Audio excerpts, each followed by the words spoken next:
Thanks. This is John for John This Beat. I'm here back at the ballpark. I have catcher Kristyn Sandberg. How are you? I'm good. How are you doing? Good. It's hot out there, isn't it? It's a little warm, but it's summertime. It is summertime. I guess I can't complain. It's better than snow.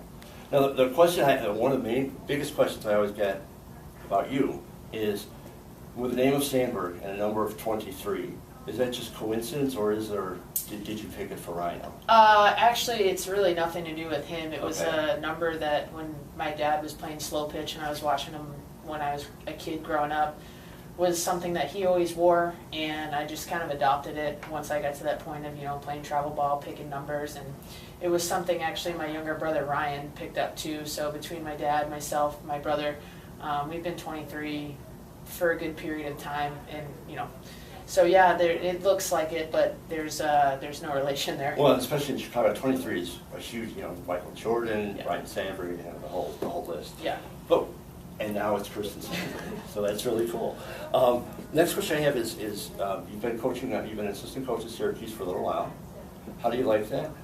And is that something you plan on doing long term? I actually was not at Syracuse this past year. I spent 2 years there, but coaching there was, I had a really good time. I got to coach alongside one of my college teammates, Elisa Goller, and we've been together for a very long time now. I joked with her, actually, this is the first time that we're not together on a field in probably 9 years. So a little weird, but going back to the coaching part, it was a good time there. The kids were great. I had a good time, helping to coach them, teach them, and competing on the field with them.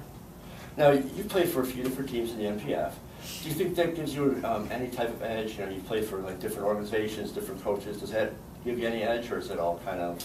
Well, I definitely think that there's something to be said about playing for various teams, various coaches. You get to be around a lot of the great minds in our game, and how great is it that you can sit there and be at the top of your game, but also have people that have gone on and done been Olympians for America, Canada, other countries, and it's just been a huge learning experience for me in terms of that and getting to pick some of those minds when I have the chance to. But also, you get to see different parts of the country, different organizations run things a little bit differently, and it's just been great up here in Chicago for the first month or so.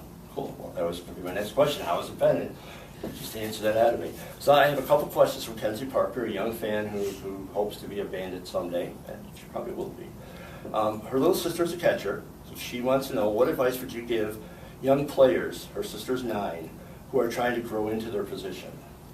I just think, catching is one of those positions where it's a kind of a physically demanding position. So, you got to want to put that gear on every day. You're going to want to, have that mindset of I don't mind getting a foul ball knocked off me here and there. And, definitely there's a part of a catcher where you have to dig down and get a little gritty sometimes and fight through some of the pain of the foul balls or, the constant up and down squatting. But I would just say, embracing it, doing it with everything you've got, trying to, learn from the various coaches that you have and figure out what works for you and what doesn't. And once you find what works for you, just go with it. And her next question, second question, is what would you, especially in this heat now, it's certainly timely, how do you stay hydrated? What would you recommend for young players? Obviously, when you're in the dugout, you can drink water. When you're on the field, what do you do? I think honestly, the hydration piece starts the night before, the day before, making sure that you've got enough water in you.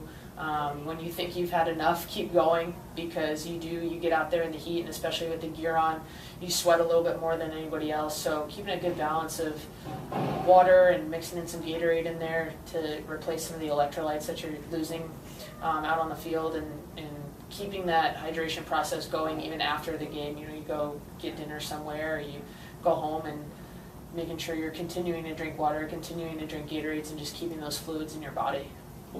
Now, you're in your 7th year, a veteran of the league, still going strong. The last time I checked, you were hitting like .435.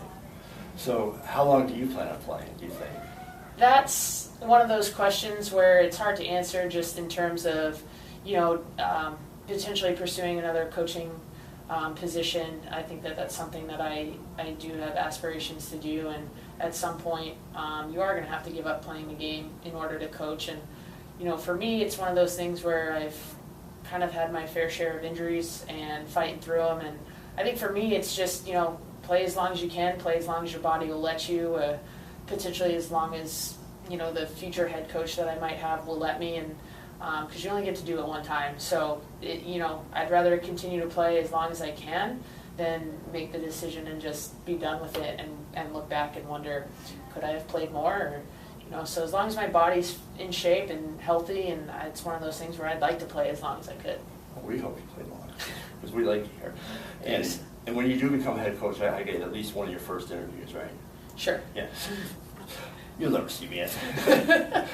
I'll track you down. All right. Kristyn, thank you very much for your time. Really appreciate it. Welcome to Chicago, and good luck the rest of the season. Thanks for having me. Thank you.